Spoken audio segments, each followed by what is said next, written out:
الحمد لله وكفى والسلام على عباده الذين اصطفى اما بعد فاعوذ بالله من الشيطان الرجيم بسم الله الرحمن الرحيم رب اشرح لي صدري ويسر لي امري واحلل عقدة من لساني يفقهوا قولي واجعل لي وزيرا من اهلي اللهم فقهنا في الدين رب زدني علما اللهم انا نسألك علما نافعا رزقا طيبا وعملا متقبلا اللهم انفعني بما علمتني وعلمني ما ينفعني وزدني علما اللهم ارنا الحق حقا وارزقنا اتباعه وارنا الباطل باطلا وارزقنا اجتنابه آمین ثم آمین۔ سورہ مریم آیت نمبر 35 تک کل پچھلی کلاس میں ہم نے کیا تھا، آج آیت نمبر 36 سے کریں گے انشاءاللہ۔ بسم اللہ الرحمن الرحیم۔ وَإِنَّ اللَّهَ رَبِّي وَرَبُّكُمْ فَاعْبُدُوهُ هَذَا صِرَاطٌ مُسْتَقِيمٌ۔ اور بے شک اللہ میرا ربی ہے اور تمہارا ربی ہے، بس اسی کی عبادت کرو، یہی سیدھا راستہ ہے۔ کون کہہ رہا ہے؟ حضرت عیسیٰ علیہ السلام کے الفاظ آ رہے ہیں کہ حضرت عیسیٰ علیہ السلام نے جب تبلیغ کی تو کیسے انداز میں کی اور کن الفاظ سے کی کہ اللہ میرا ربی ہے اور تمہارا ربی ہے، بس اسی کی عبادت کرو اور یہی سیدھا راستہ ہے۔ دوران لیجیے پچھلے سبق میں کیا تھا کہ آپ حضرت مریم علیہ السلام جب حضرت عیسیٰ علیہ السلام کو لے کر اپنی قوم کی طرف پلٹتی ہیں تو بچہ اللہ تعالیٰ کی طرف سے ان کو یہ آرڈرز دیے جاتے ہیں کہ چپ کر روزہ رکھ لینا اور باقی سارا کام اللہ سبحانہ تعالیٰ خود ہی سنبھال لیں گے۔ رب کی ذات پر آنکھیں بند کر کے توکل کرتی ہیں تو پھر اللہ سبحانہ تعالیٰ اپنے اوپر توکل کرنے والوں کو کبھی بھی مایوس نہیں کرتے، نا امید نہیں کرتے۔ اللہ تعالیٰ ہر چیز پھر اپنے ہاتھوں میں لے لیتے ہیں، اور کیسے اللہ سبحانہ تعالیٰ نے ہر چیز اپنے ہاتھوں میں لی، وہ قادر مطلق ہے، وہ احسن الخالقین ہے، وہ احکم الحاکمین ہے۔ اس نے ایسے معجزاتی طور پر یہ معاملہ کیا کہ حضرت عیسیٰ علیہ السلام کو قوت گویائی عطا فرما دی، اور جیسے ہی حضرت مریم نے حضرت عیسیٰ علیہ السلام کی طرف اشارہ کیا تو بچہ بول اٹھا، اور بچہ کیا بول اٹھا کہ میں اللہ کا بندہ ہوں، انی عبد اللہ آتانی الکتاب وجعلنی نبیا، کہ میں اللہ کا بندہ ہوں، اللہ نے مجھے کتاب دی ہے اور مجھے نبی بنایا ہے۔ تو ان الفاظ کے ذریعے سے ہمیں یہ معلوم ہو رہا ہے کہ حضرت عیسیٰ علیہ السلام کو اللہ سبحانہ تعالیٰ نے کون سی کتاب دی تھی؟ انجیل۔ Very good. یہ وہ کتاب تھی، بیسیکلی شریعت نہیں دی تھی، شریعت حضرت موسیٰ علیہ السلام کو دی گئی تھی، اور وہ شریعت موسوی تھی، اور شریعت موسوی کی تجدید کی گئی تھی کیونکہ اس کی شکل بہت بگڑ گئی تھی۔ تو وہ جو باتیں اللہ تعالیٰ کی طرف سے تجدید کی صورت میں انہیں سکھائی گئی وہ ان کے اقوال تھے، اور وہ ان اقوال کو محفوظ کیا گیا اور وہ کتاب کی شکل بن گئی اور اس کو انجیل کہا جاتا ہے۔ ٹھیک ہے، تو اس آیت کے حوالے سے جو آیت نمبر 30 ہے اس میں پتہ چل رہا ہے کہ حضرت عیسیٰ علیہ السلام جو ہے وہ رسول تھے اور ان کو اللہ تعالیٰ کی طرف سے کتاب دی گئی تھی۔ اور انہوں نے آگے سے یہ کہا کہ مجھے بہت بابرکت بھی کیا ہے جہاں بھی میں رہوں، اور کس چیز کا حکم دیا؟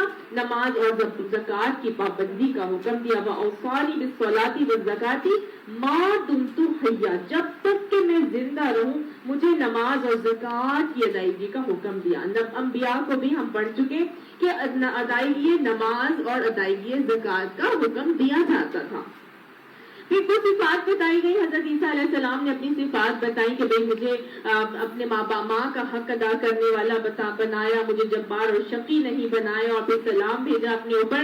تو اسی کی کنٹینویشن آ رہی ہے کہ حضرت عیسیٰ علیہ السلام نے یہ کہا تھا کہ اللہ میرا ربی ہے اور تمہارا ربی ہے، بس اسی کی بندگی کرو اور یہی سیدھا راستہ ہے۔ اس بات سے یہ بھی پتہ چل رہا ہے کہ حضرت عیسیٰ علیہ السلام نے، جو کہ عیسائی یہ بات کہتے ہیں کہ وہ کانسیپٹ آف ٹرینٹی کو مانتے ہیں اور وہ عیسیٰ علیہ السلام کو اللہ کا بیٹا کہتے ہیں، تو ان آیات سے پتہ چل رہا ہے کہ وہ اللہ کے بیٹے نہیں تھے، اور انہوں نے خاص طور سے یہ بات کہی ہے، دوسری دفعہ یہ بات آ رہی ہے کہ ربی ان اللہ ربی، اللہ میرا بھی رب ہے اور ربکم، اور تمہارا بھی رب ہے۔ پیچھے بتایا کہ انی عبداللہ، کہ میں اللہ کا بندہ ہوں، یعنی کہیں بھی نہیں کہا گیا کہ میں اللہ کا بیٹا ہوں۔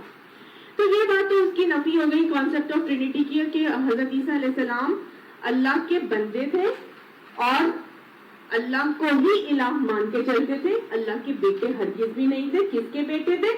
اب عیسیٰ بن مریم تھے، ٹھیک ہے، ان کا کوئی باپ نہیں تھا، بن باپ کے پیدا ہوئے تھے. اور یہ ہمیں پتہ چل رہا ہے کہ یہ جو سارے کا سارا باتیں ہیں یہ کون بتا رہا تھا اس وقت نجاشی کو؟ کون سنا رہا تھا؟ حضرت جعفر. Very good. حضرت جعفر یہ نجاشی کے سامنے یہ پورے کے پورے قصے کو کھول کر بیان کر رہے ہیں اور سنا رہے ہیں. تو وہ اس سے ہمیں اصول کیا مل رہا ہے کہ دین کی دعوت اور تبلیغ کیسے کی جائے گی؟ جو حق ہے وہی بولا جائے گا. کس کے سامنے بول رہے تھے؟ عیسائی کے سامنے بول رہے تھے، اور کھلے عام علی الاعلان ان کے کانسیپٹ آف ٹرینیٹی کے اوپر کاری ضرب لگا رہے تھے. کہیں بھی ڈرے نہیں، ہچکچائے نہیں، پریشان نہیں ہوئے. ہاں، جانے سے پہلے سوچا ضرور تھا کہ کیا کریں. ان کا تو کانسیپٹ ہی بالکل ڈفرینٹ ہے جو ہمارے کانسیپٹ کو اللہ نے اور رسول نے ہمیں دیا ہے. لیکن ڈگمگائے نہیں، گھبرائے نہیں، پریشان نہیں ہوئے، حق کے اوپر اٹھ کھڑے ہوئے اور حق کی بات انہوں نے آگے ادا کی. تو کلم کلا شرک کی نفی کی اور اعلان توحید کر دی گئی. مگر پھر وہ باہم گروہ اختلاف کرنے لگے. تو جن لوگوں نے کفر کیا ان کے لیے وہ وقت بڑا ہی تباہی کا دن ہوگا جب وہ ایک بڑا دن دیکھیں گے، جب وہ ہمارے سامنے حاضر ہوں گے. اس روز ان کے کان بھی خوب سن رہے ہوں گے اور ان کی آنکھیں بھی خوب دیکھتی ہوں گی. مگر آج یہ ظالم کھلی گمراہی میں مبتلا ہے. اے محمد صلی اللہ علیہ وآلہ وسلم، اس حالت میں جبکہ یہ لوگ غافل ہیں اور ایمان نہیں لا رہے، انہیں اس دن یعنی کہ یوم الحسرت سے ڈرا دو جبکہ فیصلہ کر دیا جائے گا. یہاں بتایا جا رہا ہے آیت نمبر 39 میں وَأَنذِرْهُمْ يَوْمَ الْحَسْرَةِ، ان کو ڈرا دو یوم الحسرہ سے. تو یوم الحسرہ کون سا دن ہے؟ قیامت کا دن. اور کہا جا رہا ہے اس قضیل امر کہ جب فیصلہ کر دیا جائے گا. تو جب فیصلہ کر دیا جائے گا تو اب پچھتاوے کیا ہوگا؟ جب چڑیاں چگ گئی کھیت تو جو کرنا ہے آج ہی کر لو. اس دن کے پچھتاوے سے کوئی فرق نہیں پڑے گا، کوئی چارہ نہیں ہوگا. وَهُمْ فِي غَفْلَةٍ وَهُمْ لَا يُؤْمِنُونَ، وہ تو غفلت میں پڑے ہوئے ایمان نہیں لے کے آ رہے. ایمان کب لانا ہے؟ غفلت سے آنکھیں آج دنیا میں کھول لی جائے اور ایمان لے آیا جائے اور ان باتوں پر عمل کر لیا جائے تو انشاءاللہ آخرت کے دن کی حسرتوں سے ہم سبھی محفوظ ہو جائیں گے. اللہ سبحانہ تعالیٰ ہمیں آخرت کے دن کی حسرتوں سے محفوظ فرما دے. اِنَّا نَحْنُ نَرِثُ الْأَرْضَ، بے شک ہم ہی زمین کے وارث ہونے والے ہیں. وَمَنْ عَلَيْهَا، اور جو اس کے اوپر ہے، یعنی زمین اور جو بھی اس کے اوپر ہے وارث اس کا کون ہوگا؟ اللہ سبحانہ تعالیٰ اس کے وارث ہونے والے. وَإِلَيْنَا يُرْجَعُونَ، اور اللہ سبحانہ تعالیٰ فرما رہے ہماری ہی طرف ان سب کو پلٹ کے آنا ہے. تو جب وارث اللہ ہے، ہم کو پلٹ کر اسی کی طرف جانا ہے. ہماری زندگی میں کہیں بھی ہمارا اختیار نہیں ہے، کوئی اختیار ہمارے پاس نہیں ہے.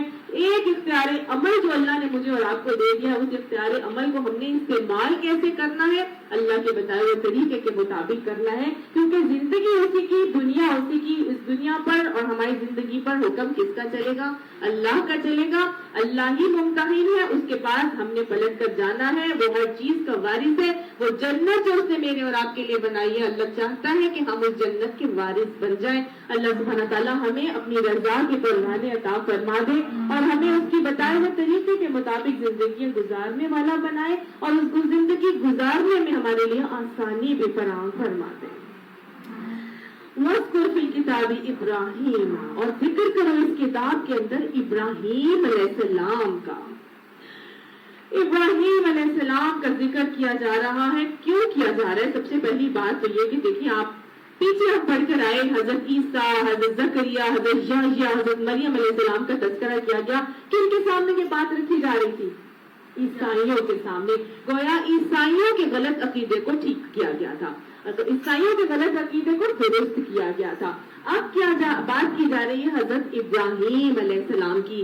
حضرت ابراہیم علیہ السلام وہ نبی ہیں جو کہ تمام ادیان ان کو اپنا امام مانتے ہیں. خصوصی طور پر جو مشرکین مکہ تھے وہ تو دین ابراہیمی کی بگڑی ہوئی شکل پر بھی قائم تھے ابھی بھی. ٹھیک ہے، تو اللہ سبحانہ تعالیٰ اب مشرکین مکہ کو خصوصی طور پر یہاں پہ عقیدے کی اصلاح کر رہے ہیں حضرت ابراہیم علیہ السلام کا تذکرہ کر کے.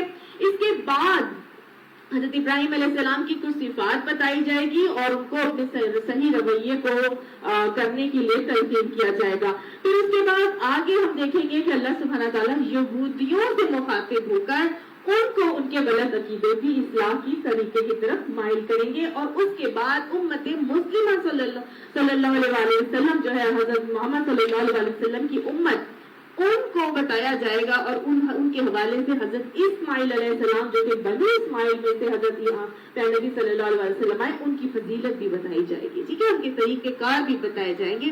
وہ ہم دیکھیں گے بڑے خوبصورت انداز میں اللہ سبحانہ تعالیٰ نے تمام لوگوں کی عقیدے کی اصلاح ان آیات کے حوالے سے کی ہے۔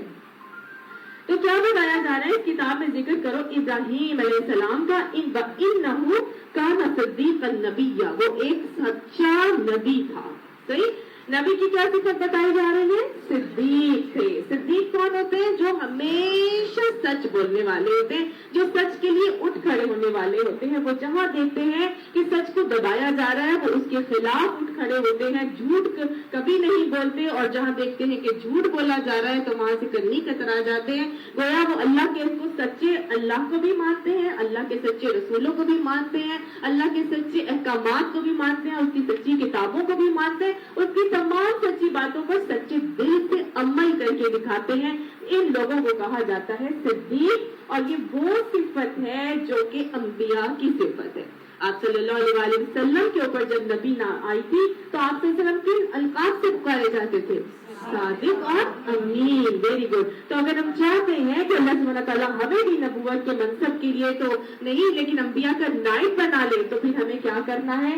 صادق ہونا ہے، صدیق بننا ہے، اور سچ کے رویے کے اوپر جو ہے وہ قائم ہو جانا ہے۔ اللہ ہمیں صدیق بنا دے۔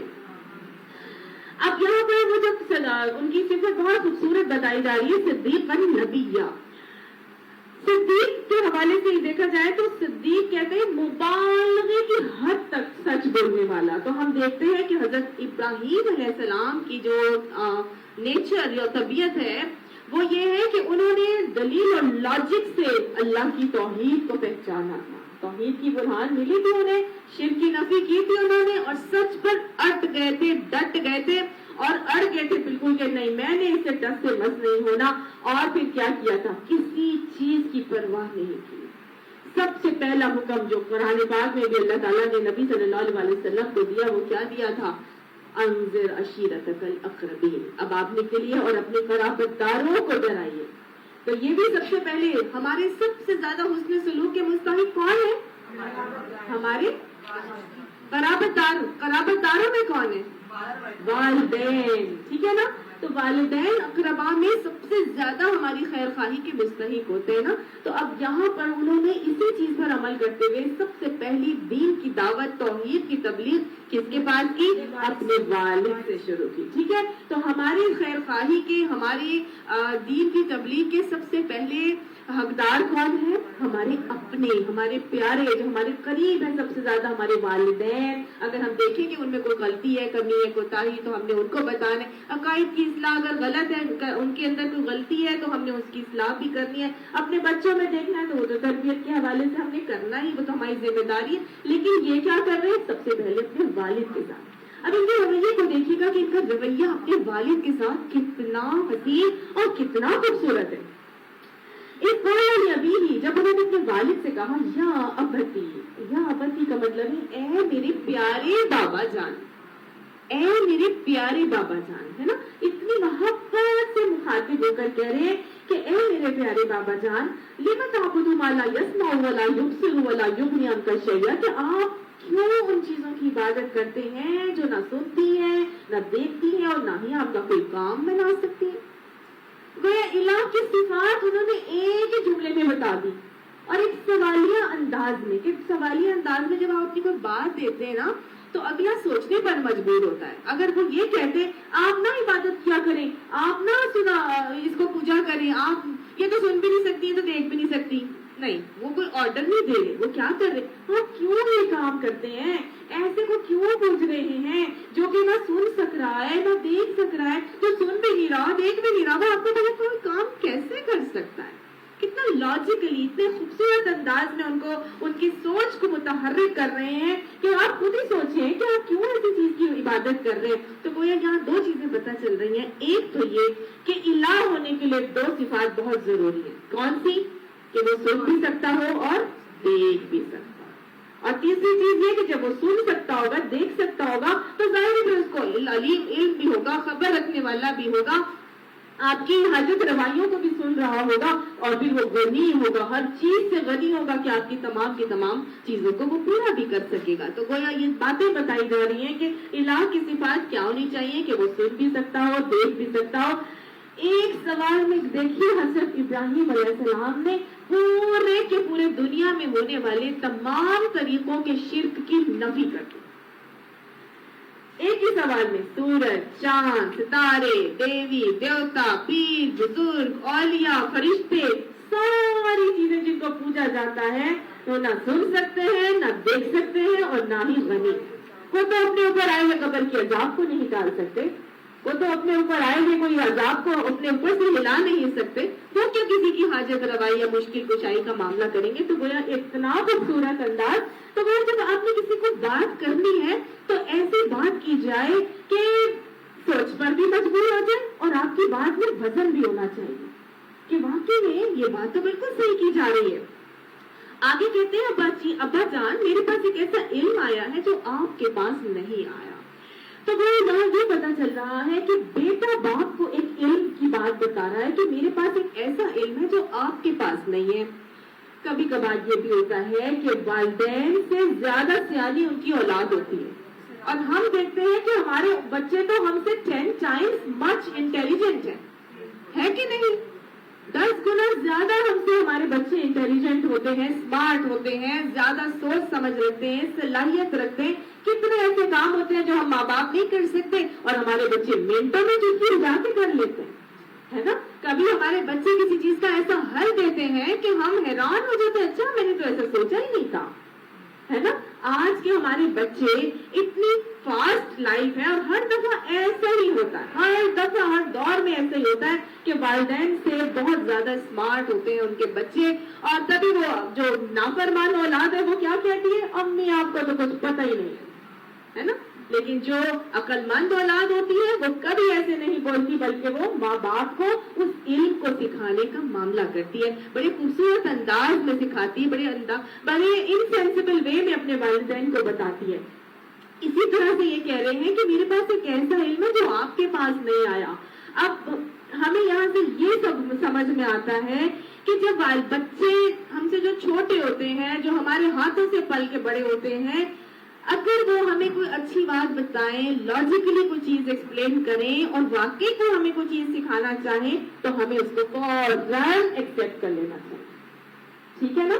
کبھی کیونکہ یہ چیز تو دیکھی گئی ہے اور ہم سے بھی پتہ چل رہا ہے کہ اولاد کے پاس کئی دفعہ بہت زیادہ علم ہوتا ہے، اور وہ اگر کوئی چیز سکھائے تو اس کو انا کا مسئلہ نہیں بنانا چاہیے، بلکہ اس کو فوراً ایکسپٹ کرنا چاہیے، کیونکہ علم وہ خزانہ ہے جو کہیں سے ملے حاصل کر لینا چاہیے۔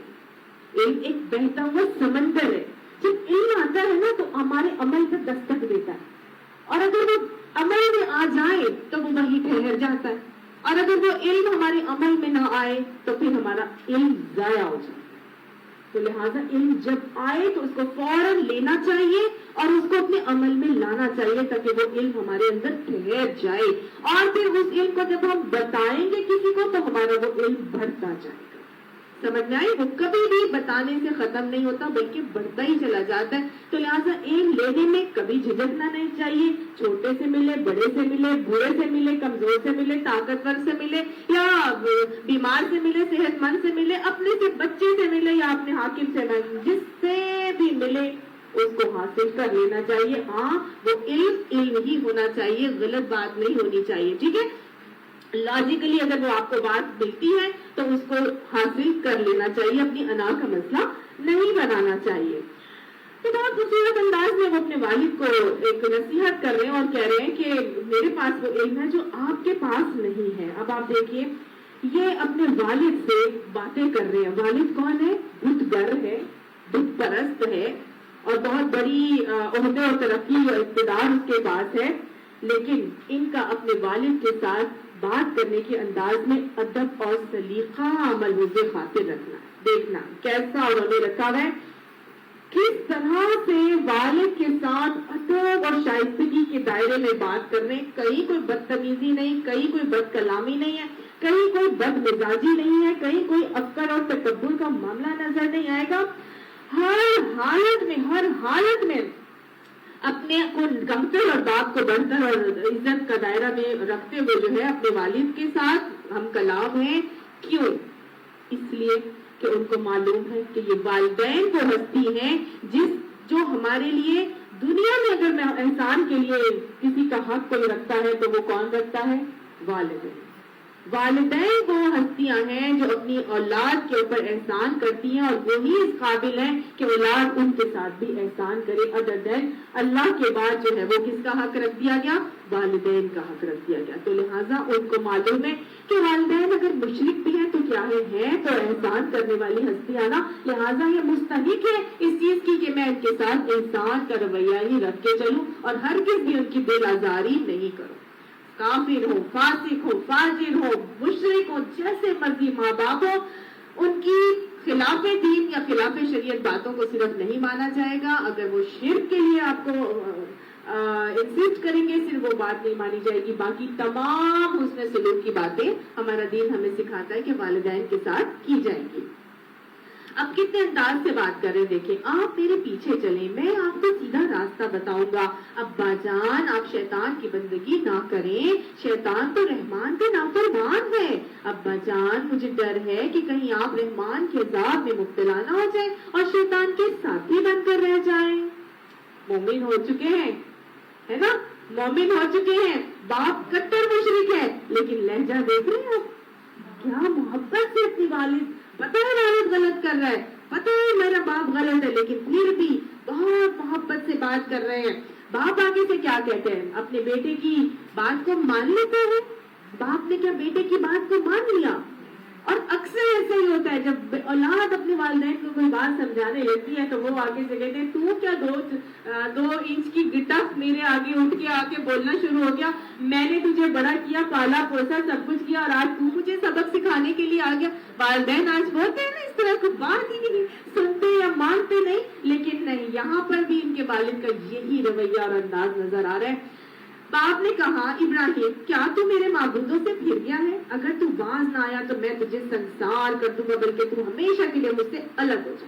تکبر, ضد, بتائی, انا اس کا آڑے آ گئی, بس ہمیشہ کے لیے تو الگ ہو جا. میری بات نہ مانی, جدھر میں شادی کرنے کے لیے کہہ رہا ہوں ادھر نہ کی تو بس آگ کر دوں گا تجھے. آج ہمارے یہاں بھی اسی طرح ہوتا ہے کہ نہیں ہوتا؟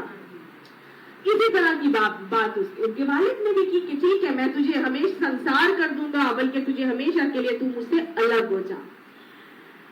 باپ کا انداز اور رویہ دیکھنے کی ضرورت ہے. بیٹا کیا بنا آگے جا کے؟ امام الانبیاء. کیا بنا؟ خلیل اللہ بنا. ٹھیک ہے, امام بنا پوری کی پوری امت کا, ہے نا. کیا آتا ہے کہ ہم نے تجھے امام بنا دیا, اور خلیل اللہ ہے, اتنے اولو العزم نبی ہیں, لیکن ان کا اتنا قرب بھی صرف ان کے رویے کی وجہ سے ہدایت کے سبب نہیں بن سکا. کیا رویہ ہے والد کا؟ والد کا ایک خاص رویہ ہے نا, جس کی وجہ سے اتنے جلیل القدر نبی جو بیٹے ہیں ان کا قرب, ان کا ساتھ, ان کی باتیں, ان کی ساری چیزیں والد کے لیے ہدایت نہیں بن سکی. اس لیے کتنی ضرورت ہے نا کہ ہم دیکھیں کہ وہ کون سا رویہ ہے ان کے والد کا جس کی وجہ سے ہدایت نصیب نہ ہو سکے. Very good. ضد و تکبر, ڈھٹائی, انا, یہ آڑے آ گئی تھی. تو جب ضد, ڈھٹائی, تکبر, انا آڑے آ جاتی ہے, انانیت کا مسئلہ بنا لیا جاتا ہے, ایگوئزم آڑے آ جاتی ہے, تو اتنے قریب, اتنے جلیل قدر لوگوں کا ساتھ بھی انسان کے لیے ہدایت کا سبب نہیں بن سکتا. رویے کی اصلاح کی اہمیت پتہ چل رہی ہے, کتنی ضرورت ہے نا پھر ہمارے اندر سے یہ چیز نکل جائے. ضد, ڈھٹائی, تکبر, انا پرستی کو ہمیں اپنے دلوں سے نکالنا ہے اگر ہم چاہتے ہیں کہ ہمیں اللہ تعالیٰ ہدایت عطا فرما دے. کیا کہا ابراہیم جب انہوں نے کہا مجھ سے الگ ہو جا, تو ابراہیم علیہ السلام نے آگے سے کیا کہا؟ ابراہیم علیہ السلام نے کہا سلام ہے آپ کو. یہ وہی رویہ ہے نا کہ وَإِذَا خَاطَبَهُمُ الْجَاهِلُونَ قَالُوا سَلَامًا. جب جاہل لوگ تم سے بحث کرنے آتے ہیں تو کیا کرو؟ اعراض کر لو, کہو قالو سلام، السلام علیکم، میں جاتی ہوں، بعد میں بھی کبھی بات کریں گے. ایسے یہی انہوں نے بھی کہا سلام ہے آپ کو، میں اپنے رب سے دعا کروں گا کہ آپ کو معاف کر دے، میرا رب تو مجھ پر بڑا ہی مہربان ہے، میں آپ لوگوں کو بھی چھوڑتا ہوں اور ہستیوں کو بھی، جنہیں آپ لوگ خدا کو چھوڑ کر پکارا کرتے، میں تو اپنے رب سے ہی کو پکاروں گا، اور امید ہے کہ میرا رب، میں اپنے رب کو پکار کے نامراد نہیں رہوں گا. ولم اکن بدعاء ربی کا ربی شقیہ. یہ پیچھے ہم نے پڑھا تھا، حضرت زکریا علیہ السلام کی دعا تھی کہ میں اپنے رب کو پکار کے کبھی نامراد نہیں رہا. یہ کیا کہہ رہے ہیں؟ اللہ اکون بدعاء ربی شقیہ، کہ میں بھی اپنے رب کو پکار کے نامراد نہیں رہوں گا. گویا رب کی ذات پر پورا توکل ہے ان کو، اور وہ بھی کبھی بھی اپنے رب کو پکار کے نامراد نہیں رہے، کیونکہ معرفت ہے، پہچان ہے، اور رب کی معرفت کے ساتھ جب رب کو پکارا جاتا ہے اس کی صفات کے ساتھ، تو پھر اللہ سبحانہ تعالیٰ حیا والا ہے، اس کو خالی ہاتھ لوٹاتے حیا آتی ہے. انہوں نے اپنے رب کے لیے معافی کی درخواست کی، دعا کہا میں اللہ تعالیٰ سے معافی مانگوں گا، اور مجھے امید ہے کہ میرا رب جو ہے وہ آپ کو معاف کر دے گا. اور وہ ہمیشہ اپنے رب والد کے لیے معافی کی درخواست کرتے رہے اپنے والد کی زندگی تک. پھر اللہ تعالیٰ کی طرف سے ان کو حکم آیا، اور پھر انہوں نے جو ہے ان کے لیے معافی مانگنا بند کر دی. اور اس سے ہم نے اصول پہلے پڑھ چکے ہیں کہ جب تک آپ کے والدین یا آپ کے کوئی پیارے جن کے لیے آپ ہدایت چاہتے ہیں وہ حیات ہوں، چاہے وہ مشرکی ہوں، ان کی ہدایت کے لیے ان کی زندگی میں دعا مانگی جا سکتی ہے. لیکن جب وہ مر جائیں تو پھر وہ کون ہے؟ وہ تو اللہ کے دشمن ہیں، وہ تو اللہ کے دشمن ہیں جو مر چکے ہیں. اب نہیں، آپ نے ان کی ہدایت کے معاملے ختم ہو گئے، وہ زندگی سے دنیا سے جا چکے ہیں، اب ان کے لیے بخشش کی دعا نہیں کی جائے گی. سمجھ آ گئی نا؟ تو بس حضرت ابراہیم علیہ السلام نے بھی ہدایت کی دعا کے لیے اپنے والد کے استغفار کے لیے کہی. اور استغفار اگر ہم کرتے رہیں گے تو انشاءاللہ، میں نے آپ کو بتایا تھا ایک بہت خوبصورت واقعہ تھا، شاید پچھلی کلاس میں سنایا ہوگا آپ کو، کہ ایک کشتی میں جا رہے تھے، کچھ ایک بزرگ تھے، وہ کشتی میں جا رہے تھے، تو انہوں نے دوسری کشتی والوں کو دیکھا جو کہ بہت زیادہ گا بجا رہے تھے اور ڈانس اور دھمال مچایا ہوا تھا. تو جو بزرگ کی کشتی والے لوگ تھے انہوں نے بزرگ سے کہا کہ آپ ان کے لیے دعا مانگے کہ اللہ ان لوگوں کو نا غارت کرے اور غرق کر دے اور ہماری ان لوگوں کے ساتھ سے جان چھٹے. تو وہ جو بزرگ صاحب تھے اپنی کشتی میں، انہوں نے اللہ تعالیٰ سے دعا کی اور اللہ تعالیٰ سے کہا اے اللہ ہی، جس طرح یہ اس دنیا میں خوشیاں منا رہے ہیں، اللہ تو انہیں اس سے زیادہ آخرت کی خوشیاں عطا فرما دے. اور سارے لوگ کہنے لگے کشتی والے کہ آپ یہ کیسی دعا کر رہے ہیں، ہم نے آپ سے کہا ان کو غرق کرنے کی دعا کریں، آپ کہتے ہیں کہ ان کو آخرت کی خوشیاں بھی عطا فرما دے. وہ خاموش رہے، انہوں نے کچھ نہیں کہا. اس کے بعد جب کشتی والے سامنے آئے تو آگے آئے تو ایسا ان کی شخصیت میں روب تھا کہ کشتی والے ان کے بزرگ کو دیکھ کر دوڑے مار کے رونے لگے، اور ان کو کہنے لگے آپ اللہ سے ہماری معافی کی درخواست کریں کہ اللہ ہمیں معاف کر دے، ہم سب جو ہے نا وہ اپنی اصلاح کرنا چاہتے ہیں، ہم سب ٹھیک ہونا چاہتے ہیں. اور انہوں نے توبہ کی اور اللہ نے ان کو ہدایت نصیب فرما دی. ایک بزرگ نے کہا کہ تم لوگ میری دعا کے اوپر پریشان اور ناراض ہو رہے تھے، اگر یہ اس دعا کی وجہ سے اللہ نے ان کو توبہ کی توفیق دی اور ہدایت سے سرفراز کر دیا. کتنی خوبصورت دعا ہے نا.